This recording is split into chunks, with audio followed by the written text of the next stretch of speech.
Cervical cancer है, बच्चेदानी का cancer है, उस पे हम लोग प्रमुखता चर्चा करेंगे और ये जानने की कोशिश करेंगे कि उसमें सैयाओं का क्या रोल है और उनको उस विषयों पर कैसे आगे बढ़ना है, कौन कौन सी गतिविधियां उसमें की जानी हैं और साथ में उनके सहयोगी कौन कौन रहेंगे और सबसे बड़ी बात कि सैया की रोल क्या रहेगा, भूमिका क्या रहेगी इन दोनों बीमारियों के लिए। तो आज हम इस परिचर्चा में हमारे बीच में सरिता जी हैं जो टीआरएफ से हैं और कंसल्टेंट हैं, जो खासकर इसी विषयों पर वो रोशनी डालती हैं। और सभी जानते हैं हमारे बीच में जो दूसरी हैं मिस अकाई मिंज हैं जो इस राज्य कार्यक्रम समन्वयक हैं, जो सैया कार्यक्रम के तहत है। तो हम चाहेंगे उनका दोनों का स्वागत करने के लिए।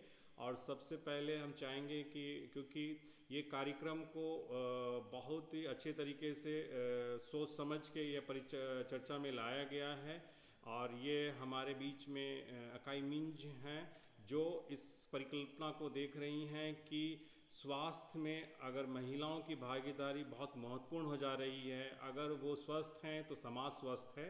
तो उसी की वजह हम लोग सबसे पहले इस चर्चा में हम चाहेंगे अकाई मिंज की तरफ से कि इस विषय पर वो अपनी बातों को रखें और सैया बहनों को एक महत्वपूर्ण संदेश दें कि वो अब क्या करें। सभी सैया दीदियों को जोहार। और मैं उम्मीद करती हूँ कि आप सब केवल गांव के स्वास्थ्य की बात नहीं सोचें, पर आप सभी स्वस्थ और खुशहाल हैं, मैं यही उम्मीद करती हूँ। और आप सबों को तो सबसे पहले मैं प्रोत्साहित करती हूँ और आपको धन्यवाद देती हूँ कि आप सजगता से जो काम कर रहे हैं, पूरे राज्य के हर एक गांव के लिए सैया बहनें दिन रात एक करके काम कर रहे हैं और आपके काम को सराहा भी जा रहा है। और हम लोग चाहते हैं कि एक गांव की आवाज के रूप में जब आप काम कर रही हैं तो ऐसी बातें जो आज के दिनचर्या में बदलाव के कारण हमारे जीवन में बहुत सारी बीमारियों को लेके आती हैं, तो उन सारी बीमारियों के निदान के पहले उसकी जानकारी होना जरूरी है। और सहियाओं के लिए ये भी और जरूरी हो जाता है कि ऐसी छोटी छोटी चीजें जो हम शुरुआत में नजरअंदाज करते हैं, इग्नोर करते हैं, आगे चल के बहुत बार भयावह बीमारी का रूप लेता है। और विशेषकर हम बहनों के लिए, महिलाओं के लिए बहुत बार हम शर्म के कारण या बहुत बार अज्ञानता के कारण छोटी छोटी बातों को नहीं कर पाते हैं। बहुत बार लोग सोचते हैं कि धात की बीमारी हो रही है किशोर अवस्था में, तो सोचते हैं कि नहीं नहीं ये तो कोई शैतानिक काम है और उसके लिए झाड़ फूक की इलाज करने लग जाते हैं। परंतु ऐसी छोटी छोटी चीजें ही आगे चल के बहुत सारे बड़े बीमारी का रूप लेती हैं। और इसलिए जरूरी होता है कि एक बच्ची जब किशोर अवस्था में होती है और जब उसका प्रजनन का अवयव जो उसके शरीर में बनने लगता है, तो उस समय में बहुत सारे जो हार्मोनल बदलाव आते हैं, उस समय से ध्यान देना हमें शुरू करना है। क्योंकि हम लोग सब सहिया जानते हैं कि अभी गैर संचारी रोगों में बहुत सी ऐसी चीजें हैं जो महिलाओं के स्वास्थ्य को लेके हैं। गैर संचारी रोग में जिस तरह से हम लोग ब्लड प्रेशर और शुगर की बात करते हैं, पर स्वास्थ्य के क्षेत्र में जब कैंसर की बात होती है तो महिलाओं, केवल मुंह के कैंसर की बात नहीं है, पर महिलाओं में जो विशेष करके स्तन का कैंसर या जो हमारे गर्भाशय के मुंह में सर्वाइकल कैंसर जो बोलते हैं, उसमें जो कैंसर होता है, बहुत बार हम लोग लज्जा और शर्म के कारण या बहुत बार अपने परिवार के लोगों को नहीं बताने के कारण जो बीमारी का इलाज समय रहते हो सकता है, वो हम लोगों को नहीं करके हम जब वो बहुत विकराल रूप लेता है उस समय करते हैं। और एक कथन है कि जो महिलाओं के लिए बोला जाता है, विशेष करके हमारी सहिया बहनों जैसे जो सशक्त लीडर हैं गांव के, उनके लिए मेरे पास एक नारा है कि तू बोलेगी मुंह खोलेगी तभी जमाना बदलेगा। महिलाएं जब बोलती हैं, अपना मुंह खोलती हैं, तभी जाके जमाना बदलता है। और आज के दिन में जो जिस बात पर हम लोग चर्चा करने वाले हैं वो महिलाओं से संबंधित है, और जिसे हम छिपा के रखते हैं वो है हमारा ब्रेस्ट कैंसर का समस्या, या हमारा बच्चेदानी का जो गर्भाशय के मुंह में जो बच्चेदानी का जो कैंसर है उस पर। और बहुत बार परिवार की बातों के कारण हम लोग उसे छिपाते हैं, या महिला होने के कारण। तो आज समय है कि हमारे साथ टाटा ट्रस्ट से TRIF से डॉक्टर सरिता जी हैं, जो कि खुद डॉक्टर भी हैं और महिलाओं से संबंधित रोगों के बारे में उन्हें बहुत अच्छी जानकारी है। और आज वो हम लोगों के सामने में महिलाओं के लिए विशेष करके कि जो आपने गैर संचारी रोग के विषय जब आप ट्रेनिंग कर रहे थे तो ब्रेस्ट कैंसर के बारे सीखा था, स्तन के कैंसर को कैसे आप पकड़ सकते हैं वो सीखा था। उसी विषय पर और भी बातें करने वाली हैं, ताकि आप और अच्छी तरह से सीख जाएं और लोगों को सिखाएं कि अपने स्वास्थ्य का ध्यान हमें खुद भी रखना है, पर सहिया को पते की बात बताना भी है कि अपना स्वास्थ्य अपने हाथ में है। तो मैं डॉक्टर सरिता को आगे के लिए कहती हूँ। धन्यवाद अक्काई जी। और अभी आप सभी सहिया दीदियों को मेरा जोहार।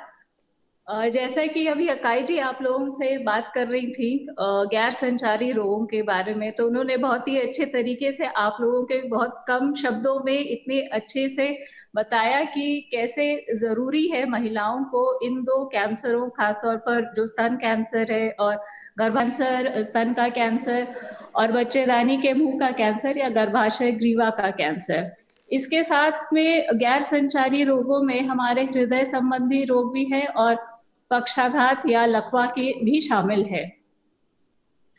तो गैर संचारी रोगों के बारे में जब हम बात करते हैं तो ये नॉन कम्युनिकेबल डिजीजेज है, मतलब ये एक व्यक्ति से दूसरे व्यक्ति तक में नहीं फैलता है। इसका मतलब है कि खुद में अगर व्यक्तिगत तौर पर कुछ बदलाव किए जाएं तो हम गैर संचारी रोगों की रोकथाम कर सकते हैं। तो जब हम इन बीमारियों के बारे में बात करने से पहले हम स्वास्थ्य प्रोत्साहन का क्या महत्व है गैर संचारी रोगों में, उसके बारे में बात करेंगे। तो स्वास्थ्य प्रोत्साहन या हेल्थ प्रमोशन क्यों जरूरी है, ये व्यक्तिगत तौर पर भी और परिवार के लिए और समुदाय के लिए, ये सभी के लिए जरूरी है। क्योंकि जब हम स्वास्थ्य प्रोत्साहन या हेल्थ प्रमोशन की बात करते हैं तो उसमें हम अपने जीवन शैली में कुछ बदलाव करके हम अपने स्वास्थ्य को सुधारते हैं। साथ में जो लोग ऑलरेडी किसी रोग से ग्रसित हो चुके हैं, अगर वह स्वस्थ जीवन शैली अपनाते हैं, यानी कि अपने रोजमर्रा की जिंदगी के जो व्यवहार है उनमें बदलाव लाते हैं, तो वो रोगों को और अधिक गंभीर होने से रोका जा सकता है और जो कॉम्प्लिकेशंस है या जटिलता है उसको भी रोका जा सकता है। साथ में अगर हम अपने स्वास्थ्य प्रोत्साहन पर ध्यान देते हैं तो जो आमतौर पर अगर बहुत एडवांस स्टेज में कोई रोग पहुंचता है तो उस पर खर्च भी बहुत होता है, जिससे परिवार, व्यक्तिगत तौर पर भी परिवार एवं समुदाय सभी पर वो चिकित्सीय उपचार और अन्य जो चीजें हैं उस पर खर्च होती है, तो इससे भी परिवार पर एक बोझ आता है। तो इसीलिए स्वास्थ्य प्रोत्साहन पर खास तौर पर आप लोगों को उसका महत्व क्या है उस पर समुदाय के बीच में ये बात उन तक लेकर जानी है कि हम अगर एक स्वस्थ जीवन शैली अपनाएंगे तो हम गैर संचारी रोगों से हम बच सकते हैं, और अगर हम ग्रसित हैं इन गैर संचारी रोगों से तो उसकी रोकथाम कर सकते हैं। Next slide please. तो हम जब स्वास्थ्य प्रोत्साहन या हेल्थ प्रमोशन की बात करते हैं तो आप किस तरह से इस पर काम कर सकते हैं। तो टॉक पद्धति के द्वारा आप इसको समुदाय के बीच में आप बता सकते हैं लोगों को। टॉक मतलब TALK है ना, तो T से हुआ टेल, मतलब आप समुदाय को स्वस्थ जीवन शैली के बारे में बताएंगे। ए से एडवाइस मतलब आप सलाह देंगे कि जो जोखिम कारक होते हैं गैर संचारी रोगों के, उसको कम करने, उससे बचने के लिए या वो ना हो इसके लिए हमें किस तरह का जीवन पद्धति अपनाना है, उसकी सलाह दे सकते हैं। बहुत सारे प्लेटफॉर्म होते हैं जहां पर आप लोगों से मिलते हैं, जैसे VHSND हुआ, सेल्फ हेल्प ग्रुप हुआ, है ना, जो गांव में जो जितने भी बैठकें होती है, ग्राम सभा वगैरह होते हैं, तो उन सब में आप स्वास्थ्य प्रोत्साहन से संबंधित जानकारी देकर आप उसका नेतृत्व कर सकते हैं, लीड कर सकते हैं इस स्वास्थ्य प्रोत्साहन को। और साथ में नो मतलब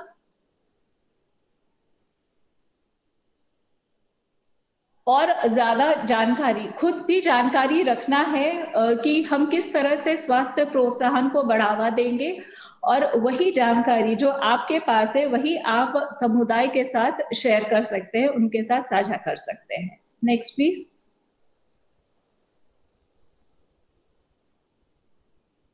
तो स्वस्थ जीवन शैली के लिए स्वास्थ्य प्रोत्साहन संदेश, उसमें कुछ मुख्य बातें हैं, जैसे कि स्वास्थ्य संबंधी जागरूकता, है ना, जो अवेयरनेस है वो आप ही फैला सकती हैं कि हम स्वस्थ जीवन शैली कैसे अपनाएं। साथ में हम किस तरह से जो भी काम करते हैं उसको सुरक्षित तरीके से करें। गैर संचारी रोगों में पर्यावरण का भी बहुत हाथ रहता है, क्योंकि हमारे आसपास का वातावरण कैसा है वो भी बहुत असर डालता है हमारे स्वास्थ्य पर। अगर बहुत प्रदूषण होगा तो हमें सांस संबंधी बीमारी हो सकती है, जो कि क्रॉनिक ऑब्स्ट्रक्टिव पल्मोनरी डिजीजेस और दमा जैसे शिकायतें हो सकती हैं। साथ में वातावरण में हवा के साथ साथ पानी भी का भी बहुत महत्व रहता है कि हम किस तरह के पानी का सेवन कर रहे हैं। गंदे पानी का सेवन करने से हमें और भी तरीके के बीमारी हो सकते हैं। साथ में एक संतुलित आहार लेने के बारे में उनको जानकारी देना, जो कि स्वास्थ्य प्रोत्साहन का एक बहुत मुख्य भाग है। खाने के साथ साथ पर्याप्त मात्रा में नींद होना और साथ में एक्सरसाइज करना, मतलब अगर हम शारीरिक रूप से निष्क्रिय रहेंगे तो वो उसका असर हमारे जीवन शैली पर होता है। कम शारीरिक गतिविधि कम होने की वजह से मोटापा होने का खतरा बढ़ता है, जो अपने आप में एक बहुत बड़ा कारक है गैर संचारी रोगों का। इसके अलावा दो चीजें बहुत महत्वपूर्ण है जो स्वास्थ्य प्रोत्साहन के लिए और स्वस्थ जीवन शैली के लिए, वो है तंबाकू का सेवन और साथ में शराब का सेवन। ये दोनों चीजें बहुत हानिकारक है और इसका बहुत बड़ा असर होता है हमारे स्वास्थ्य पर। इन सब के अलावा अगर व्यक्तिगत रूप से कोई इंसान अगर स्वच्छ ना रहे तो भी वो गैर संचारी रोग उनमें पनपने का खतरा बढ़ता है। Next please. तो जब हम गैर संचारी रोगों की बात करते हैं तो उसमें जो जोखिम कारक है वो दो तरह के होते हैं। एक होता है परिवर्तनीय और एक होता है अपरिवर्तनीय। जो अपरिवर्तनीय जोखिम कारक है वो होते हैं अगर किसी का एज या आयु, उसका जेंडर, कि वो महिला है या पुरुष। कुछ बीमारियां ऐसी होती है जो पुरुषों में ज्यादा होती हैं और ज्यादा प्रेवलेंट है, और कुछ बीमारियां ऐसी है जो महिलाओं में ज्यादातर पाई जाती है या उनका प्रेवलेंस उसमें ज्यादा है। साथ में एक परिवार का इतिहास, जैसे अगर हम उदाहरण के तौर पर लें कि किसी के परिवार में अगर मधुमेह का पारिवारिक इतिहास है, या तो उसके माँ को या पिताजी को, तो उनके बच्चों में को भी होने का खतरा बढ़ता है। तो इस तरह से ये ऐसे कारक है जो अपरिवर्तनीय है, जो नॉन मॉडिफाइबल है। जो परिवर्तनीय जोखिम कारक होते हैं वो मॉडिफाई किए जा सकते हैं। मतलब अगर हम अपने जीवन शैली में कुछ बदलाव लाएं तो ये जोखिम कारकों को हम बदल सकते हैं, जिसमें है एक, अगर हम स्वस्थकारी भोजन करें, ये मतलब अनहेल्दी खाना खाएं, जो ज्यादा वसा युक्त हो या जिसमें फाइबर की कमी हो, तो वो एक जोखिम कारक बनता है गैर संचारी रोगों के लिए। उसी तरह से अगर शारीरिक गतिविधियां कम होंगी तो वो भी एक परिवर्तनीय जोखिम कारक है। हम अपनी शारीरिक गतिविधि बढ़ाकर मोटापे जैसे जोखिम कारक को कम कर सकते हैं। तंबाकू का सेवन, शराब का सेवन, इन सब चीजों का अगर कोई व्यक्ति इनका सेवन बंद कर देता है या कम कर देता है तो उसका असर भी उनके स्वास्थ्य पर पड़ता है। साथ में जैसे हम पहले भी बात कर चुके कि वातावरणीय कारक, अगर हमारे आसपास का वातावरण शुद्ध होगा तो उसका असर हमारे स्वास्थ्य पर भी होगा।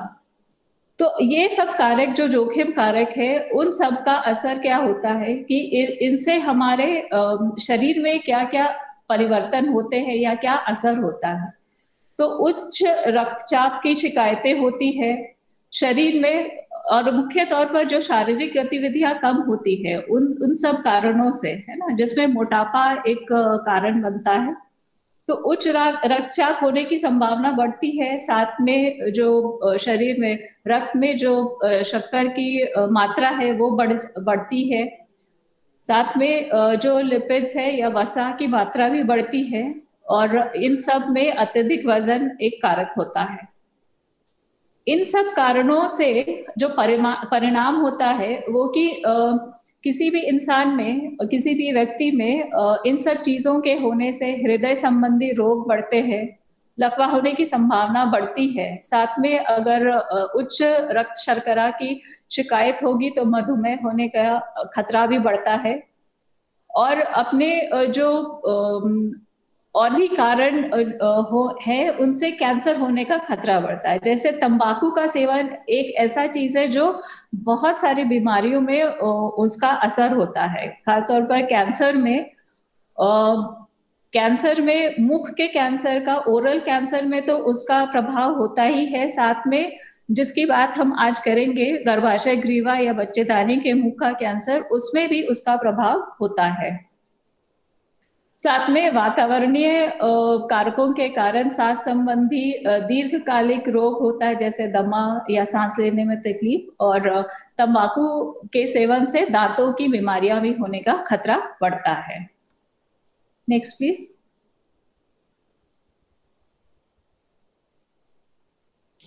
तो गैर संचारी रोगों के रोकथाम के लिए जो हमारी सहिया बहनें हैं उनके लिए वो अलग अलग स्तर पर उनके कार्य हैं।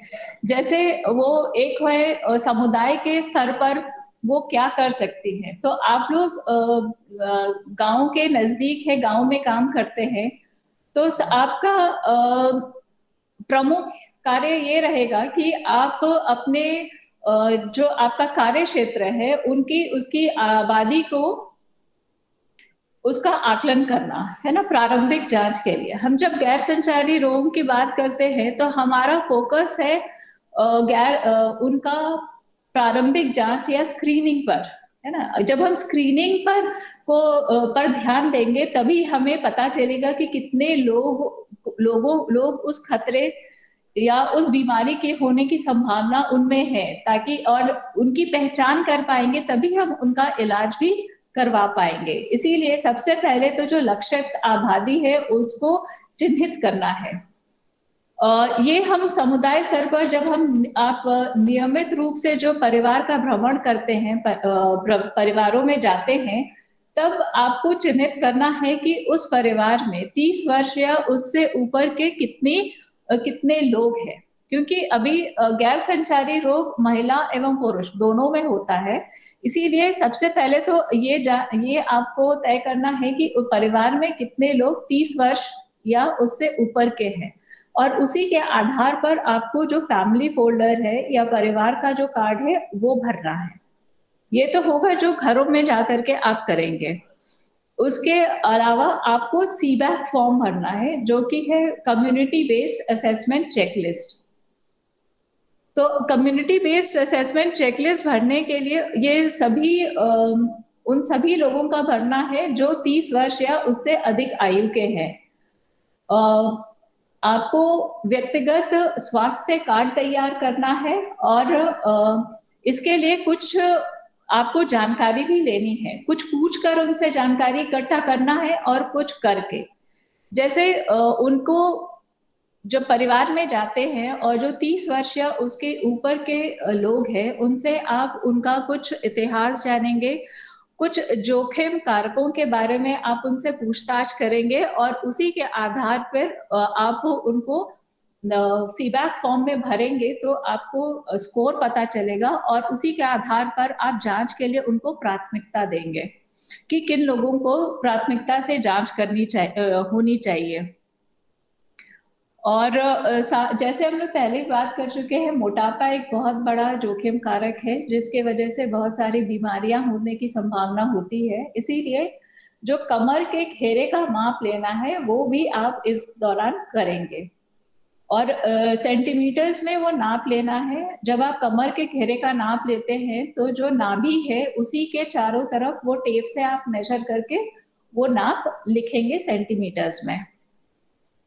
इसके अलावा जो समुदाय को आप मोबिलाइज करने के लिए, समुदाय को जो प्रेरित करेंगे वो आपके अलग अलग प्लेटफॉर्म से VHND है और जो आपके या फिर आप जब गृह भ्रमण करते हैं उस दौरान भी करेंगे और साथ में जो स्वास्थ्य प्रोत्साहन संबंधी जो IC मटेरियल्स है वो भी उनके साथ शेयर करेंगे। हम लोगों ने तैयार की है IC मटेरियल्स जो आप लोग यूज कर सकते हैं, तो ये आप लोगों के साथ भी शेयर किया जाएगा जो आप समुदाय को दिखाकर उनके अगर कुछ सवाल हो तो उनका जवाब दे सकते हैं। आपके साथ साथ ANM जो ANMs है आपके साथ आपके एरियाज की, उनको भी आपके साथ ये सीबैक फॉर्म पर काम करना है। जो सैया दीदियां है वो आप सीबैक फॉर्म भर कर लाएंगी तो वो आप अपने ANMs के साथ उसको साझा करेंगे और अगर उसमें कुछ जब आप मिल करके उसको ठीक करेंगे तो ANMs फिर उनको NCT ऐप में एंटर करेंगे कितने लोग एनरोल्ड है और कितने लोग उसमें से 30 वर्ष या उससे ऊपर के हैं। Next slide please.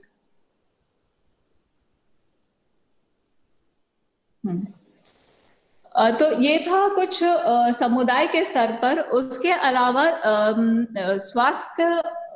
स्वास्थ्य केंद्र में जब आप समुदाय से आप लोगों को प्रेरित करते हैं तो वो निश्चित तौर पर वो जाएंगे अपने नजदीकी के स्वास्थ्य केंद्र में।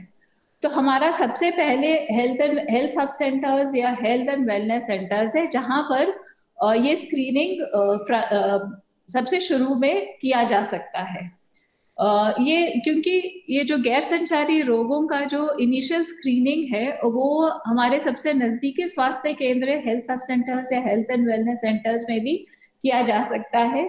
उसमें कुछ सवाल है वो पूछे जाते हैं उनके स्वास्थ्य संबंधी और उनके आधार पर अगर उनमें कोई पॉजिटिव साइंस या उनमें कुछ ऐसे लक्षण दिखते हैं जिन्हें डॉक्टरी सहायता की जरूरत है तो उन्हें PHC या CHC वहां जहां पर डॉक्टर उपलब्ध है वहां पर उनको रेफर किया जा सकता है। मुख्य तौर पर जो स्वास्थ्य केंद्र है वहां पर डायबिटीज के लिए बहुत सिंपल सा ग्लूकोमीटर से के द्वारा उनका ब्लड टेस्ट किया जा सकता है जिसमें उनको तुरंत पता चलेगा कि उनका ब्लड शुगर लेवल कितना है। तो उसके आधार पर ये बहुत सिंपल सा एक स्क्रीनिंग टेस्ट होता है। उसी तरह उच्च रक्तचाप की भी उनका जांचा जाएगा हेल्थ सब सेंटर या हेल्थ एंड वेलनेस सेंटर पर और उसके आधार पर उन्हें पता चलेगा कि उनका रक्तचाप बढ़ा हुआ है या नॉर्मल है। जहाँ तक कैंसर्स की बात है, ओरल कैंसर के लिए कुछ सवाल पूछने हैं जैसे तंबाकू का सेवन या शराब का सेवन और एक मुंह खोल करके एक जांच करनी होती है जिसमें जो स्वास्थ्य कर्मी है ANM या CHOs है वो वहां पे उनका जांच करके उनको उसी के अनुसार उनको और अगर उनको जरूरत पड़े तो वो उनको रेफर करेंगे।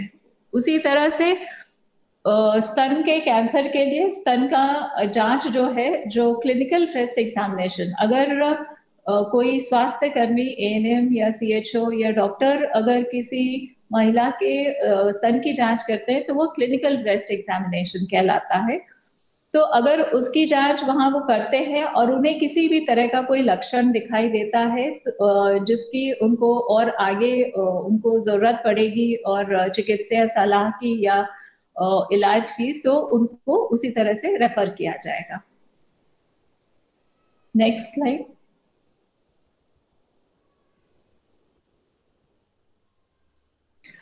तो जो सीबैक फॉर्म है उसको भरने के लिए आप लोगों ने देखा होगा कि आप लोगों को एक फैमिली फोल्डर दिया गया है, साथ में जो सीबैक फॉर्म है वो दिया गया है।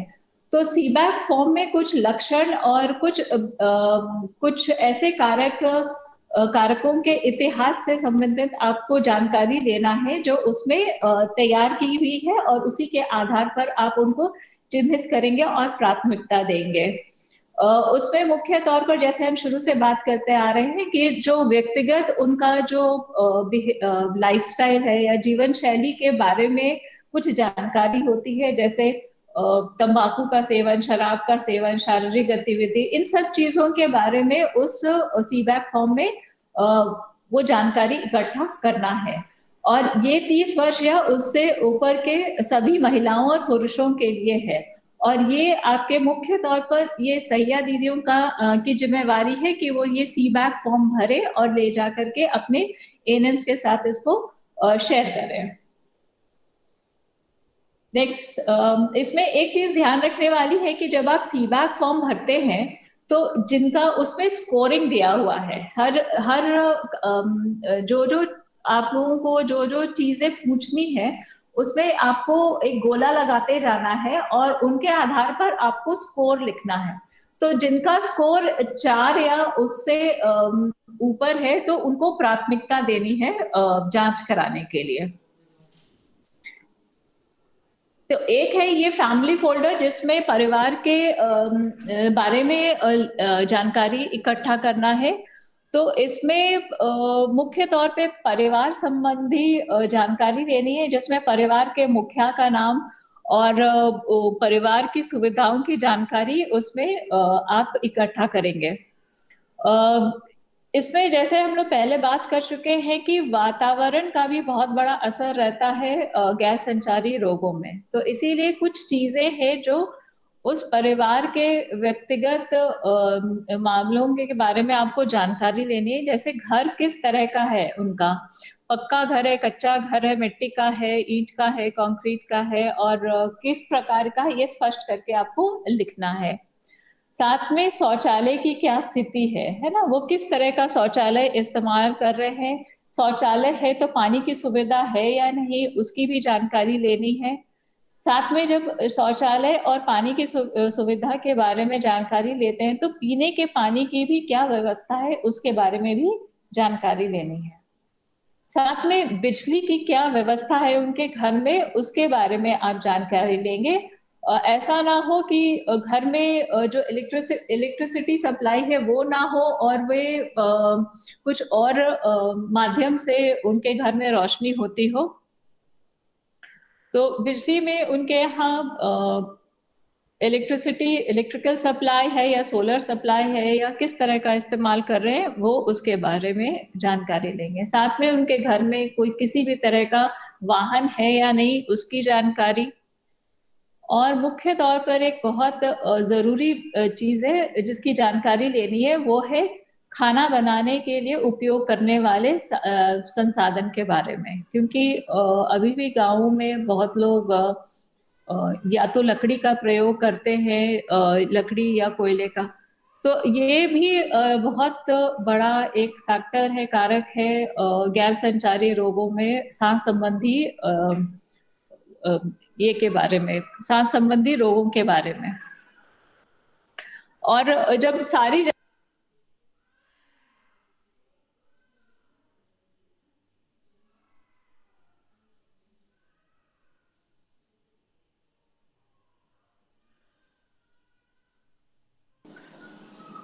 तो ये फैमिली फोल्डर बनने के बाद आप लोगों ने सीबैक फॉर्म देखा है और भरते भी आ रहे हैं। इसीलिए हम लोग सीबैक फॉर्म पर बहुत ज़्यादा चर्चा नहीं करेंगे, क्योंकि हम लोग उसमें से बहुत सारी चर्चा पहले भी कर चुके हैं। तो बस इसमें ध्यान देने वाली बात यही है कि हम स्कोर कितना आता है उसमें उसके आधार पर हम प्राथमिकता देंगे प्रारंभिक जांच या स्क्रीनिंग के लिए।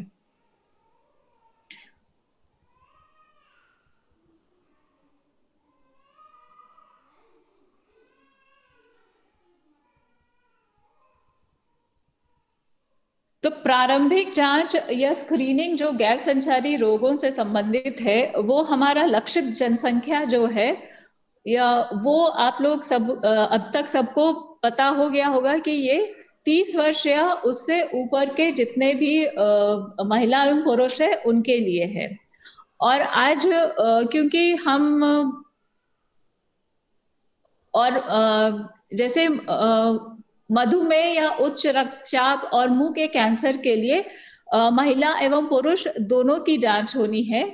और जहां तक बच्चेदानी के मुंह का कैंसर है और स्तन का कैंसर है, उसमें सभी 30 वर्ष या उससे ऊपर की सभी महिलाओं को हम की जांच करते हैं।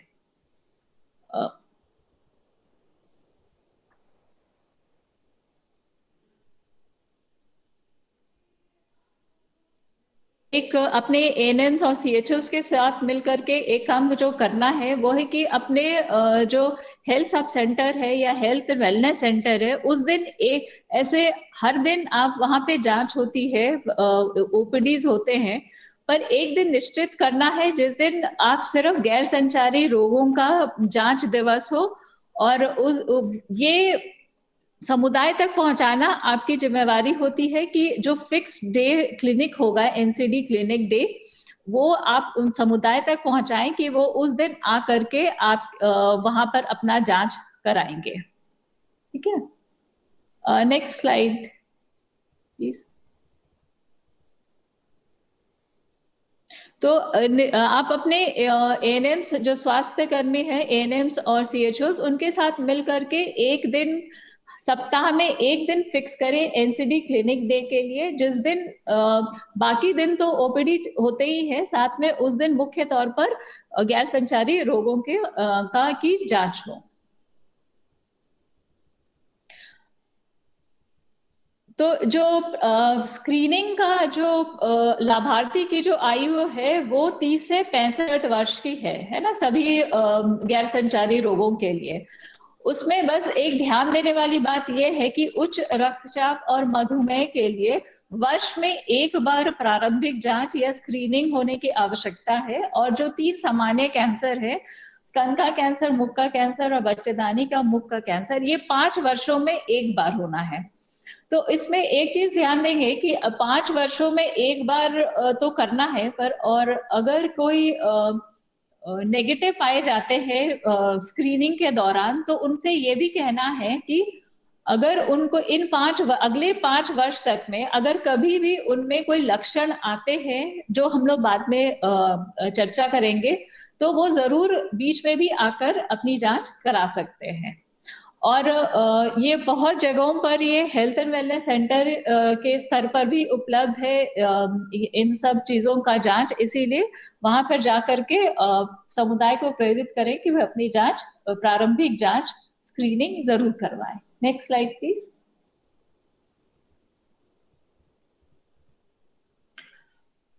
तो अगर हम देखेंगे तो भारत में जो सामान्य कैंसर है, उसमें स्तन कैंसर भारत में महिलाओं में होने वाले प्रमुख कैंसरों में से एक है। और दूसरा सबसे बड़ा मतलब सबसे ज्यादा पाया जाने वाला जो कैंसर है वो है बच्चेदानी का मुंह का कैंसर। इसीलिए हम लोगों ने ये परिचर्चा रखी है कि आप लोग भी इसके प्रति थोड़ा आप सजग होकर के समुदाय के बीच में और समुदाय को प्रेरित करें कि महिलाएं आगे आकर के अपना जांच कराएं। और जो ओरल कैंसर है या मुख का कैंसर है, वो 4.6% है उसका, भारत में ये पाया जाता है। Next slide please. तो अब हम आते हैं कि कैंसर क्या है ना। तो कैंसर एक ऐसी बीमारी है जो शरीर के किसी भी भाग में जो कोशिकाएं जो अनियंत्रित रूप से विभाजित होती हैं, तो उसके वो तो कैंसर उसका रूप लेती है। और जिस भी शरीर के जिस भी अंग में या असामान्य रूप से या वृद्धि होती है, वो उसी भाग का वो कैंसर हो जाता है। शरीर के हर भाग का, लगभग हर भाग में अगर असामान्य रूप से कोशिकाओं में वृद्धि होती है, तो कैंसर का रूप लेने की संभावना होती है।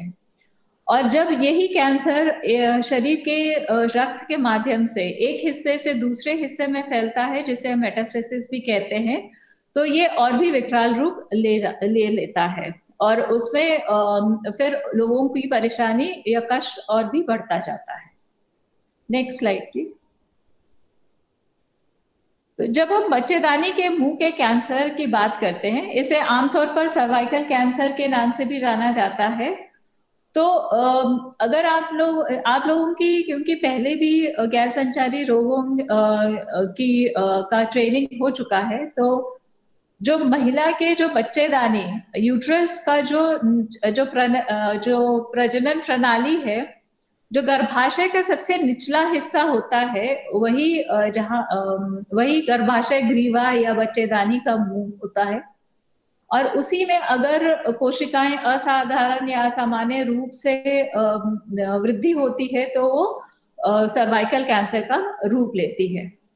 और सर्वाइकल कैंसर का सबसे प्रमुख कारण है ह्यूमन पैपिलोमा वायरस से संक्रमण, है ना, एचपीवी से संक्रमण, जो एक यौन संचारित संक्रमण है।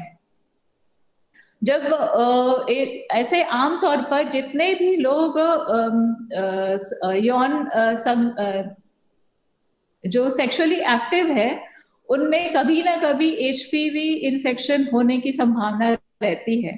पर सर्वाइकल कैंसर तब होने की संभावना बढ़ती है जब ये एचपीवी संक्रमण परसिस्ट करता है, मतलब वो अपने आप से ठीक नहीं होता है या इलाज के द्वारा वो ठीक नहीं होता है और वो रह जाता है किसी के शरीर में, तभी, और या फिर लगातार उनको इन्फेक्शन होता है, संक्रमण होता है एचपीवी के द्वारा, तभी सर्वाइकल कैंसर होने की संभावना बढ़ती है। ऐसे अन्य और भी कारक होते हैं जिसके कारण सर्वाइकल कैंसर होने की संभावना होती है। Next slide. तो जो सर्वाइकल कैंसर, ये जो आप तस्वीर देख रहे हैं, तो जो सबसे निचला वाला हिस्सा है वो वजाइना है, और जहां से आप उभार देख रहे हैं वो सर्विक्स का पार्ट है। और जब हम नीचे से जांच करते हैं किसी भी महिला का, तो ये जो साइड में आप एक गोलाकार में देख रहे हैं, वही सर्विक्स दिखता है। तो एचपीवी संक्रमण के अलावा धूम्रपान एक है जो जोखिम कारक है सर्वाइकल कैंसर का। अगर कोई भी युवती अगर बहुत छोटी उम्र में यौन रूप से सक्रिय हो जाती है, तो आगे चलकर उनकी संभावना रहती है, या एक या अधिक लोगों से यौन संबंध बनाना, या असुरक्षित यौन संबंध, या अगर अस्वच्छता रहे, यौनिक अस्वच्छता रहे, तो भी में संभावनाएं बढ़ती हैं। अगर किसी महिला की कम उम्र में शादी हुई है और उसे कम उम्र में बच्चा हुआ है, जैसे 17 वर्ष या उससे कम आयु में, और वो बार बार, या मतलब वो बहुत बार गर्भवती हुई है, तो भी वे सर्वाइकल कैंसर होने की संभावना बढ़ जाती है। और अगर कोई एचआईवी से ग्रसित है, एचआईवी या एड्स से ग्रसित है, और जिसमें उनके प्रतिरक्षण प्रणाली कमजोर हो जाती है, तो भी उनमें एचपीवी इन्फेक्शन का खतरा बढ़ता है और सर्वाइकल कैंसर होने का खतरा बढ़ता है। जब हम एक से या अधिक लोगों से यौन संबंध की बात करते हैं, तो अगर मल्टीपल पार्टनर्स, मतलब अगर किसी महिला का भी एक से ज्यादा लोगों के साथ यौन संबंध है, या फिर उसके पति का भी एक या ज्यादा लोगों से यौन संबंध है, तो भी वो एक जोखिम कारक है। Next slide please. तो जोखिम कारक के आगे हम चले तो उसमें कुछ लक्षण होते हैं जिसके आधार पर हम ये सचेत हो जाना चाहिए कि हमें होने की संभावना है। तो उसमें एक प्रमुख तौर पर जो लक्षण है वो है अनियमित माहवारी या अबनॉर्मल ब्लीडिंग, अनियमित रक्तस्राव जिसे हम कहते हैं। नॉर्मल जो सामान्य रूप से जो रक्तस्राव होता है 2 महीने के अंतराल पर एक बार होता है। अगर 2 महीने में एक बार के जगह और भी बार बार हो रहा है 15 दिन में, 20 दिन में, तो ये एक असामान्य। पिछले स्लाइड पे जाएंगे प्लीज, पिछला स्लाइड।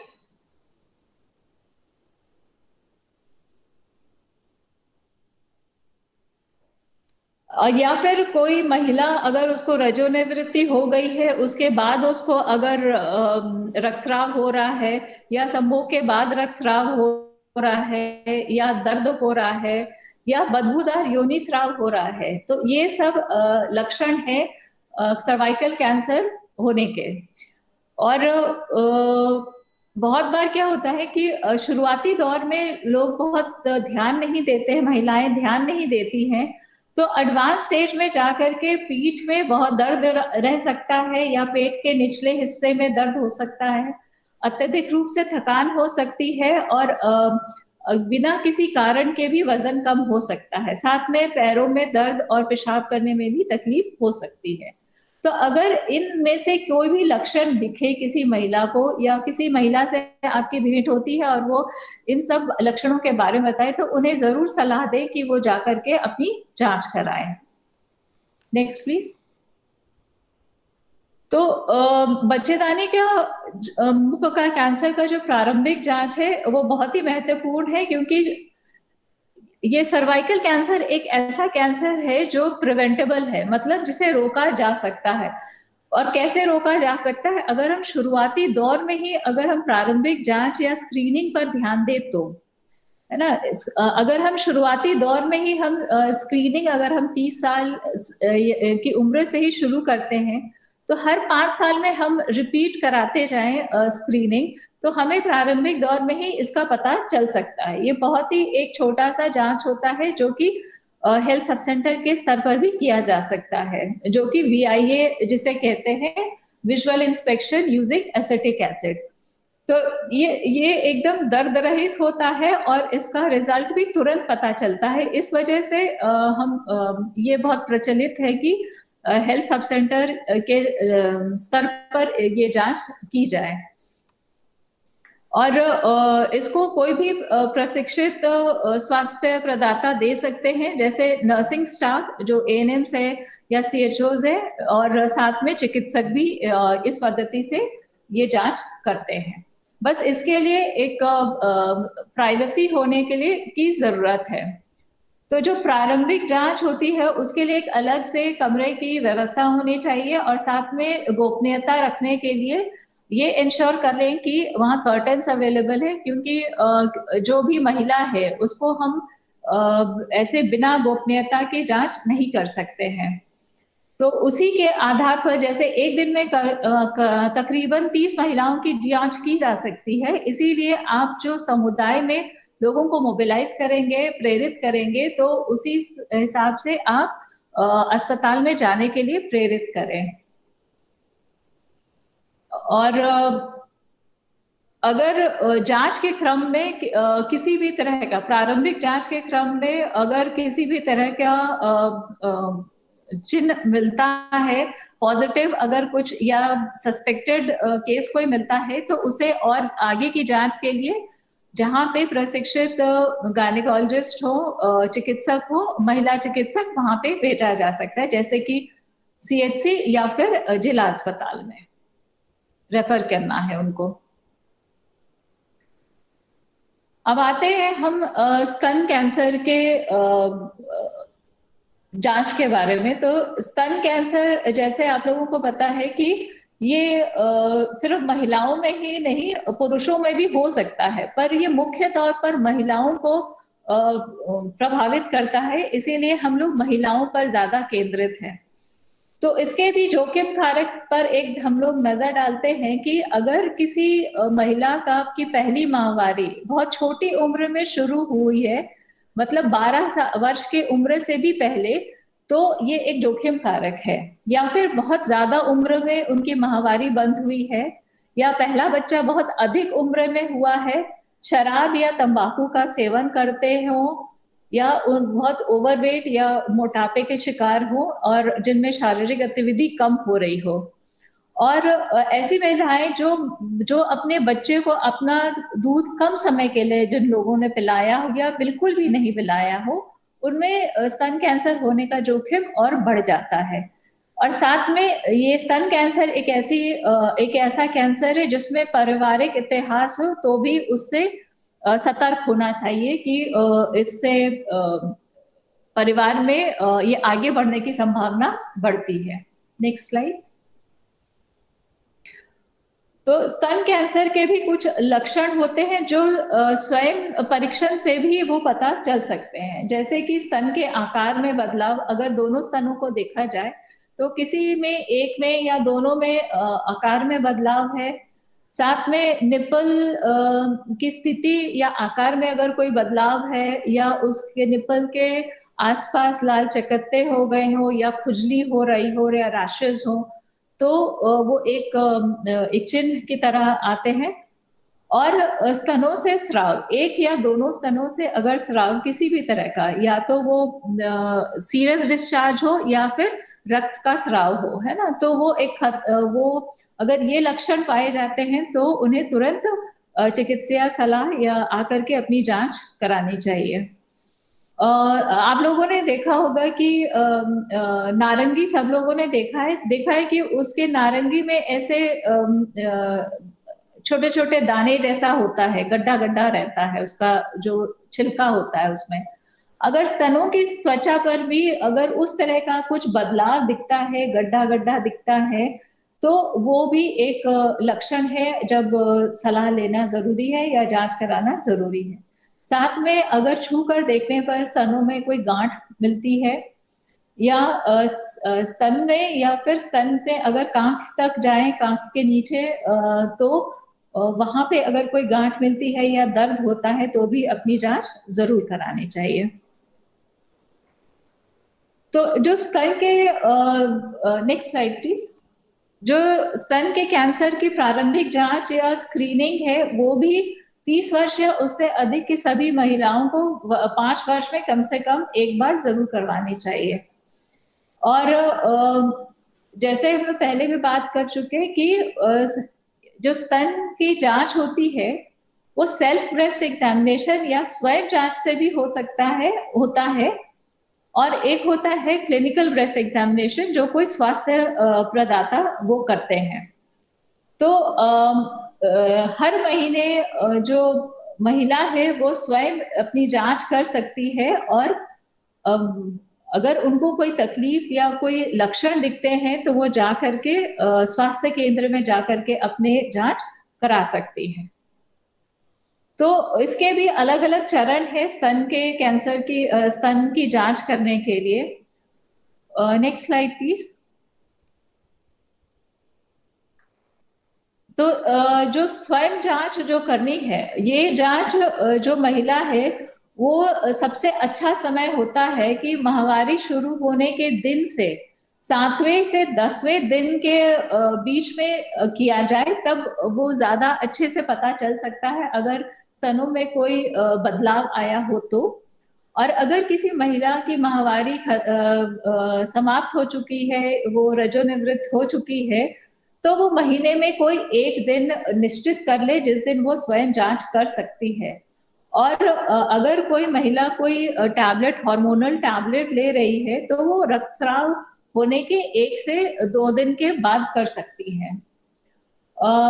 ये स्वयं जांच है, इसीलिए ये जांच उन्हें अपने घर पर ही करना है। और इस तरह से हर महीने स्वयं जांच करने से महिला भी सतर्क रहेंगी और वो जागरूक रहेंगी कि उनके स्तनों में कोई किसी भी तरह का बदलाव आ रहा है या नहीं।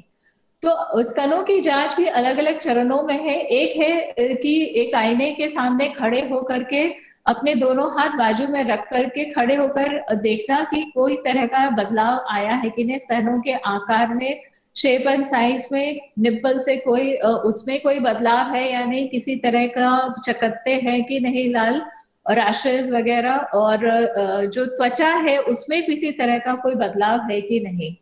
तो ये आंख से देख करके ये बदलाव आप आईने के सामने खड़े होकर के देख सकते हैं। एक जांच होता है जो सीधे खड़े होकर के करेंगे, और एक थोड़ा सा सामने की ओर झुक करके जांच करेंगे।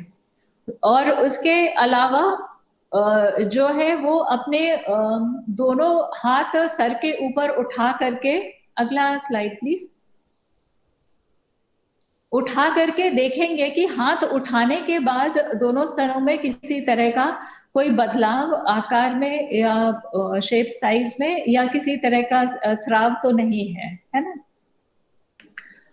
इसके अलावा जो चौथा चरण होता है वो है लेट करके स्वयं स्तनों की जांच करना।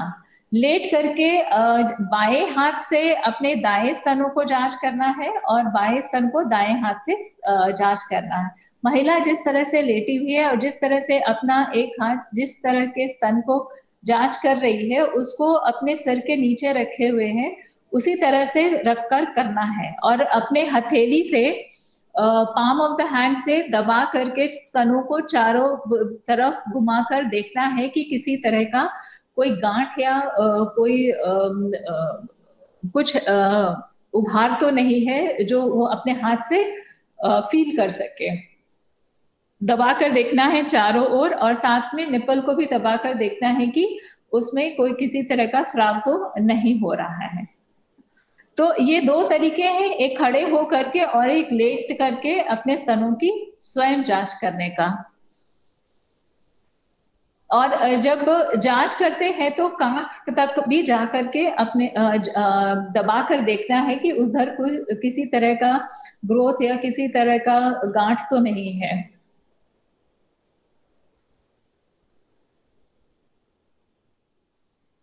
और ये स्वयं जांच करने के लिए सबसे अच्छा समय होता है जब महिला स्नान के लिए जाती है, तो उस वक्त अपने स्तनों की जांच कर ले तो बहुत अच्छा है, उसमें उनको कोई दिक्कत भी नहीं होगी।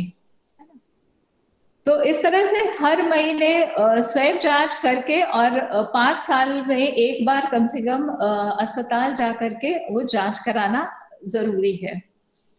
गैर संचारी रोगों के रोकथाम और नियंत्रण में, है ना, उसमें जो सैया बहनों की जो भूमिका है वो है कि सबसे पहले तो सूची तैयार करना कि परिवार में कितने लोग 30 वर्ष या उससे अधिक आयु के हैं।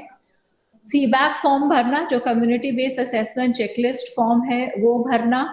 और जो जांच दिवस आप फिक्स करते हैं उस दिन लोगों समुदाय में महिलाओं को प्रेरित करना कि उस दिन आकर के जांच कराएं।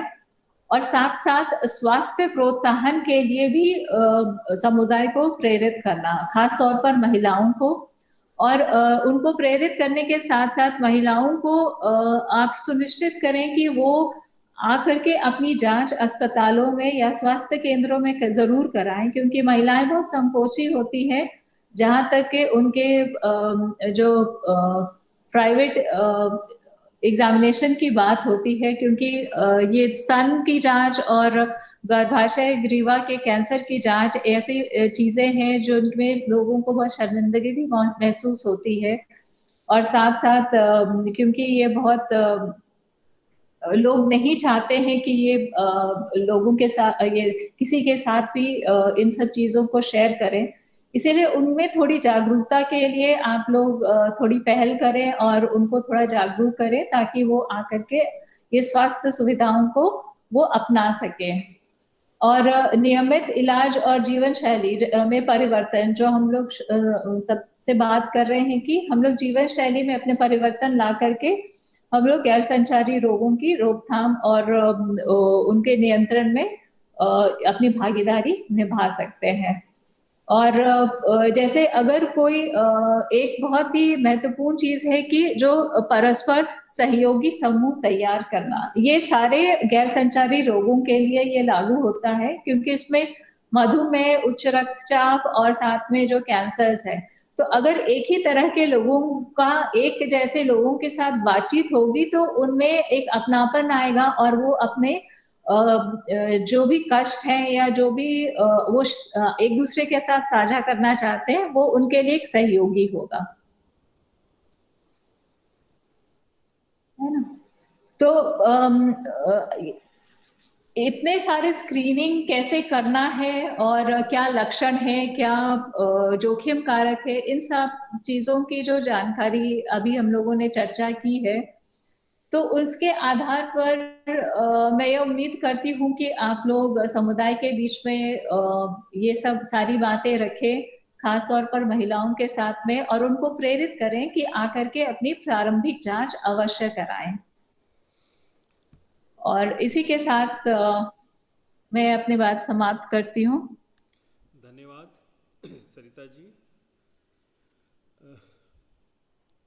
तो उम्मीद है कि आप लोग ने ये परिचर्चा में खासकर दो कैंसर जो अमूमन समाज में ज़्यादा हैं, मुख्यतः महिलाओं में, पुरुषों में भी है, तो उसमें हम लोग ने भी जाना कि बच्चेदानी मुंह का कैंसर और प्लस हम लोग के स्तन के कैंसर की क्यों ज़रूरी है और इसका समाज पे कितना बोझ पड़ रहा है हमारे स्वास्थ्य पर, और प्लस उसके हम लोग ने लक्षण जाने, और लक्षण के साथ साथ हम लोग ने ये जाना कि उसका सहिया की क्या भूमिका रहेगी। तो हम लोग ने आज 3-4 पहलुओं पे बात की और उम्मीद है कि ये सेशन परिचर्चा काफ़ी फलदायक रहेंगी और एक सहिया एक समाज का जो अभिन्न अंग है वो इस चर्चा के बाद इन विषयों पर अच्छे तरीके से स्वास्थ्य को लाभान्वित करेंगी जो इससे हैं, और कोशिश करें कि इसी बैक फॉर्म को अपने यहाँ